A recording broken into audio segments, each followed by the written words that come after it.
Hey guys, Luis Moreno here. Think Medicare, think ACA. I got a question here from an agent who saw my picture from the flea market, some advertising that I did out there, and he loaded me up with a bunch of questions. So I'm going to answer these questions on the video. But before I do that, please make sure you comment, like, and subscribe. All right, let me share the picture with you. All right, so here's the picture. This was a couple of years ago with me at a flea market. It's an open air flea market here in San Antonio. And we did pretty well. I don't do it anymore. And it's just because I've gotten a little fat and happy in the sense that I've got a big book and I just don't want to get up real early, almost 4 o'clock in the morning to beat the rush. You got to get set up early before people start walking. Just don't feel like doing that anymore. So I was going on Saturdays, I was going on Sundays. Sometimes I would go on a Thursday. And when you need the business, you got to do what you got to do. But I've already built up a pretty big book, so I quit going. All right. Now, one of the questions asked here is if I'm at the flea market or a church or any event, it doesn't matter where you're at. Okay, if you're at an event, the question is, do I just take the prospect's details and set an appointment at another time? Well, the answer to that is no. Somebody walks up to my event. Now, this was just ACA. I didn't do Medicare. Now, somebody asked me about Medicare. I jumped on it. Okay, but it wasn't a Medicare event. If it's a Medicare event, you have to file within a certain time period. Usually you'd go through your carrier, and then your carrier would file it with CMS, and it becomes an official marketing event. And then when that happens, then if somebody comes up to your booth, you have the ability to sell them. You scope them and you sell a plan right there on the spot. Or if it's not doable, you make an appointment. Very easy. Now, this was ACA. So when it comes to ACA, there's no filing requirements required. So if they walk up to me, I'm going to sell them. Why would I want to set an appointment and give them a chance to get away or go somewhere else? Because they're going to be walking the flea market, and I wasn't the only ACA guy there. There was another lady there. Man, she was just sitting there on her iPad watching movies, and I think she was just an employee. This video is being sponsored by Agent CRM. Agent CRM is a CRM that I use for my agency for every line of business: auto, home, life, commercial, Medicare, and ACA. It should be the CRM that you use too. Click up here to get some more information.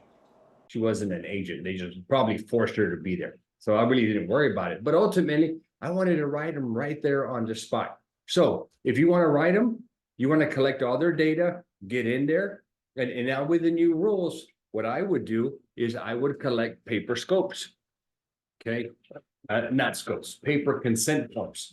So I would take these consent forms, have them fill it all out, sign it. So now you have a written consent. Or if you want to, if you have a device there, what you can do is you can send that confirmation via electronic means and have them give you consent, and then you're rocking. Okay, I would do it all on the spot. The second question, I guess I could just give them my flyer and business card and quote another day, right? Why? Why would you wait another day? If they want insurance right there and then, why not talk to them? Okay, and get it. Now, I wouldn't say that a lot of people are prepared to do insurance at a flea market, so they may not have everything, but I try to gather as much as I can, try to quote them as best that I can, get their buy-in. And if they don't have socials, if they don't have all their info that is required, then I would have no choice but to do an application later. But when I was doing this back in the day, we didn't need consent and confirmation. So I could hop right in there, and if they already had an application, everything was already on there. Now, remember, I was doing this during the open enrollment. So I'd go in there, I'd search them, pull them up, and then I would go over everything that was already on their app and confirm that it was accurate for the following year. And then, of course, it would attach my agent, and then I would write it. Okay, why would I want to wait? Now, it got so busy for me that I had to take some of my staff. So, of course, I took 2 of my girls out there. I'm like, look, I'm going to give you guys iPads. You got to help me. I was getting a ton of people. And it was really cool because I was getting a lot of ACA people, and I would see the other AC lady, she didn't have anything at her table. And then I would have, there was a couple of Medicare people out there, and they were also with nothing out there for them. So what would you do? Why would you wait another day? Okay, no idea why I would wait another day. I would write them right there on the spot. Okay, then the next question, which carriers should I call? Okay, so let's go back to my picture. Now, carriers, you see all these goodies, the Molina rep lives here in my hometown, and they were shutting one office down and moving to another during this time period. Guys, I've got a community of ACA and Medicare agents that we're putting together. 25 years in business is what I'm going to be sharing with you. Guys, come join us at the community, a community of ACA and Medicare agents, and we'll show you how to grow. They gave me boxes of this stuff, okay? And it was during COVID, because you see them, my daughter's wearing the mask. Boxes of stuff that they needed to get rid of. I took my truck and I loaded it, and then I shared it with local agents. I think I just got lucky. But carriers nowadays, when it comes to the ACA side, there's nothing. So if you want to go get bags made, you want to go get these sanitizers and piggy banks. I had a bunch of stuff, pill boxes here, stress balls here. You want to go get some of that stuff made on your own dime, well then knock yourself out. But carriers don't, at least on the ACA side, they're not going to give you much stuff. Now, on the Medicare side, you can get some goodies like the pill boxes. You can get the jar openers that help the seniors open up the jars.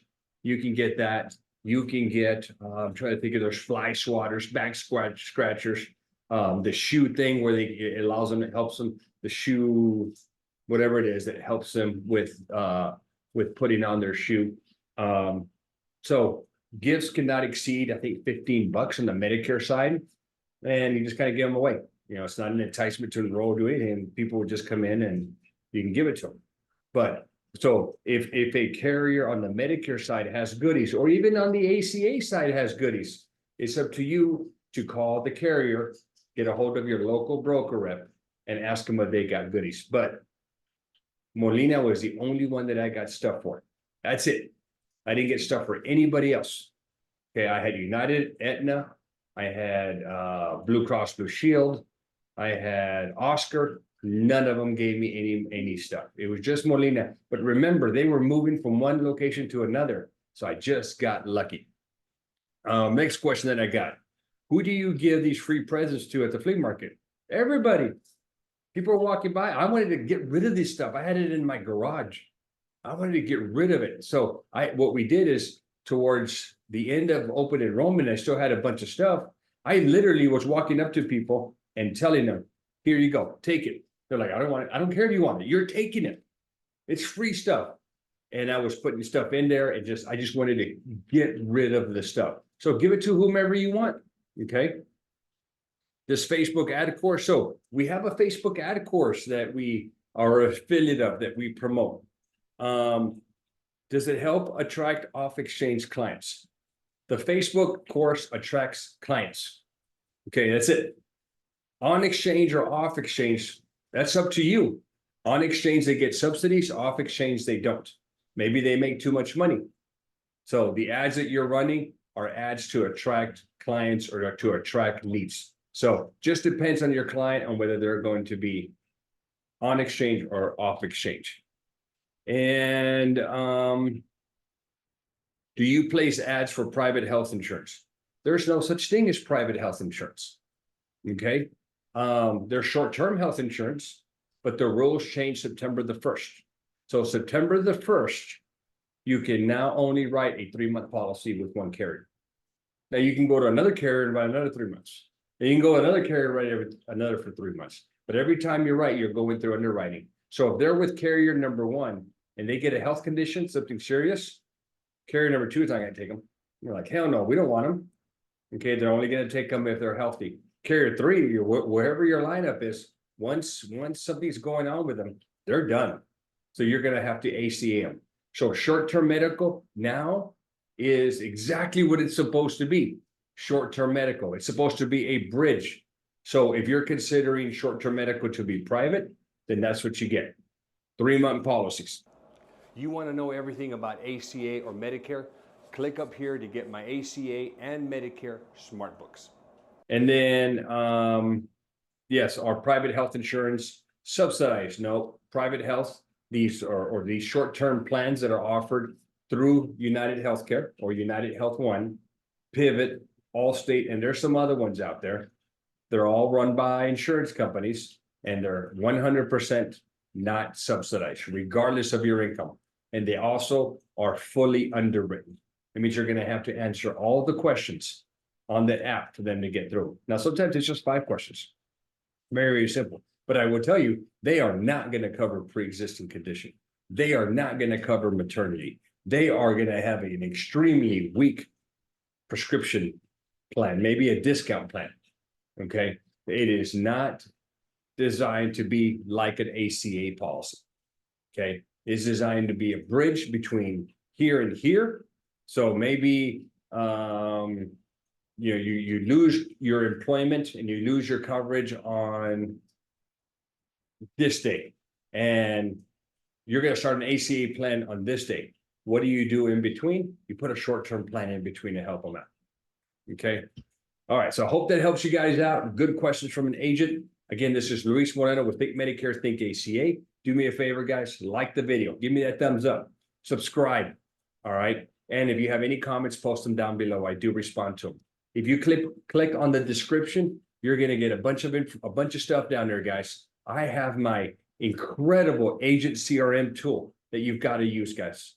Agent CRM, I am an affiliate with them, but I created workflows for ACA and Medicare agents. Okay. These are automations that will do stuff for you automatically without you having to manually do them. Okay. I have the Facebook ad course down there. I have a ACA 101 course. If you suck at ACA, okay, maybe your knowledge, maybe the way you do things, maybe your upline doesn't give you any training. I have this ACA 101 course and I'm updating it now as we speak. It should be ready. We're should be ready by the first week of October. Okay, I'm creating the modules, new materials out there for you guys. I'm updating it with all the current compliance issues that we have to deal with. So it will be up to date. So if you don't have training, if you are just sucking at ACA, get the course. I will post a link down below. All right, guys, thank you. Don't forget to comment, like, and subscribe.